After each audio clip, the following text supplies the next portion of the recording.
Hello and welcome back. I'm Anthony Ray and this is part 2 of our video on the Michigan Felony Classes and Sentencing Guidelines. Here, we'll identify the 8 felony classes as well as certain prior and current offense variables in order to explain how they influence criminal sentencing within the state. If you haven't already seen part 1, head over to our Ray Law Criminal Defense channel to watch it before you check out today's video. Now, let's talk about how the guidelines themselves are broken down. Here is how the actual sentencing recommendation is calculated. First, there is a review of the prior record variables. These are based on the criminal classes of any prior offenses. We'll identify those 8 classes in just a minute. The next step is to review the offender's current offense variables.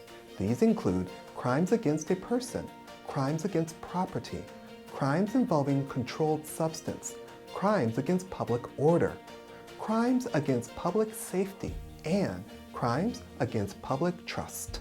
Both the prior and current offense variables are used to assign points to the defendant based on the sentencing chart. After the points are assigned, the next step is to identify the current crimes class. These are the same classes we just mentioned, which must also be used in reviewing any prior crimes. The 8 Michigan felony classes and their related prison terms are M2 Class A, life imprisonment or any term of years, Class B imprisonment for up to 20 years, Class C imprisonment for up to 15 years, Class D imprisonment for up to 10 years, Class E imprisonment for up to 5 years, Class F imprisonment for up to 4 years, Class G imprisonment for up to 2 years, and Class H for which the punishment is jail or some other alternative penalty. Next, once the correct class is identified, the points for those variables and classes are compared on a sentencing grid.